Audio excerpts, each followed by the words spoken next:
Welcome everybody. Welcome to the first 2 cents. I'm Aaron Heier. You all probably know me from sitting at the front desk if you've been in here ever. So the unit was very unique. We were a detachment, so we didn't actually belong to security forces, and security forces didn't really oversee it. We also don't have officers in the K-9 unit. So our chief really wasn't questioned by anyone because he was the only one with that specialty. So officers would basically say, is everything okay? And you say yes, and they believe him. Out of respect, because they didn't know his job. The kennel is probably the size of this room here, divided for the dogs, and then a few offices, all behind padlocked doors that only we have access to. So that facilitated an environment where he could do anything he wanted. And how many were there? There was 32 dogs.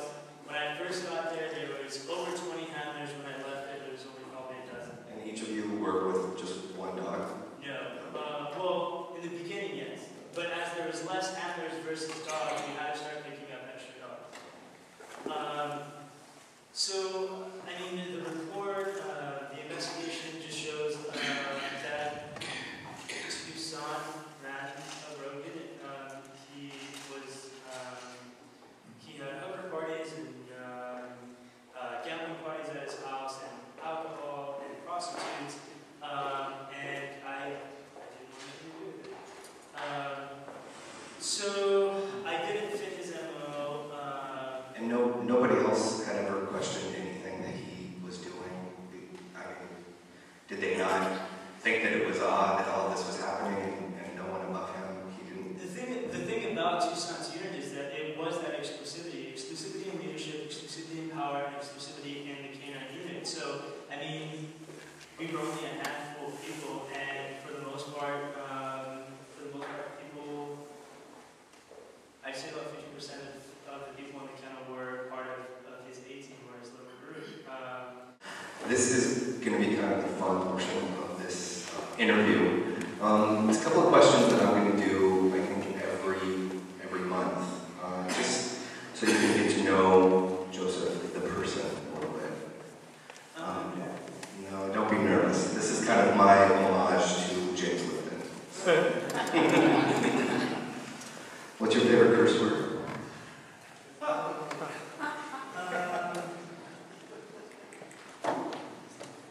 Where all the doors? Actually, come to think of it, I'm very fond of your frock.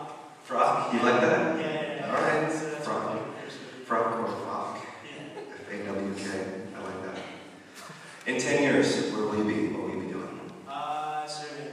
In what capacity? I don't know. Whether it's commissioned as an officer or whether it's The Pride Board? that's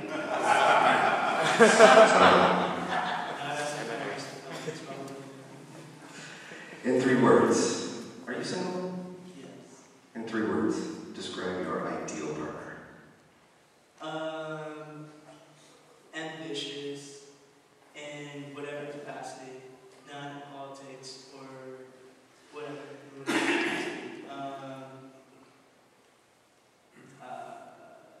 Loyal and educated. Wow. Nice lips, chest. What turns you on? Sexiness, but it's not, it's not characteristic of anything. Just some people are sexy regardless of what they look like. It's an aura, it's a complex, it's an energy. Okay. Energy. There you go. I like that. What turns you off? Arrogance. You can be the most beautiful person in the world, and if you look down on people, or if you have just a hint of arrogance, it's done. Case. If you could have one superpower, like a superhero power, what would it be? Actually, I'd like to breathe underwater. Okay. Why? I know that's not a question. You first said that so that there's no wrong answer, and then I Okay, breathe underwater. Okay. I like that answer. Breathe underwater. What truly empowers you?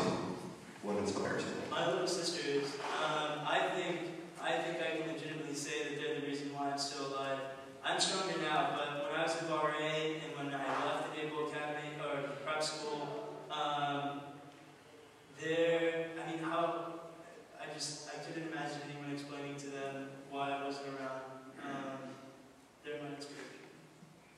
How many sisters do you have? Three. Okay. What's your greatest achievement? I hope being an older brother with them. Okay. What's your biggest regret? Okay. This is a trick question. I do not regret leaving the prep school. I regret that I'll never graduate from the academy. So you really have to understand the structure of that. So I don't regret that I refuse to deny who I am, refuse to live that way anymore, but I do very much regret that the system that is in place disallowed me from, because I merited to be there. I was accepted, I went through the same admissions process as any heterosexual male or female. And so that's what I regret, is that I'll never graduate. Last question. You won $10 million in the lottery. What are you going to do with the money? Let me scratch that one out. No, I want you to answer. Besides, take me somewhere nice. Who said Starbucks? I don't know. You donated all. To the center. I never had money, so it's so irrelevant to me. In these 2 years that I've been out, I have struggled in just crazy ways. It was fun writing that book,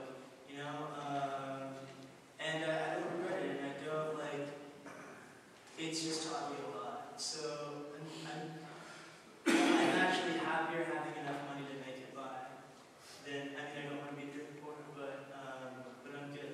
I like that answer. That's a good answer. Not everybody needs $10 million. I know what I'd do if I won the lottery, but I would give most of it away. To friends, to family, to charity. I'd give most of it away. But that's just me. Thank you. I really appreciate it. This is now is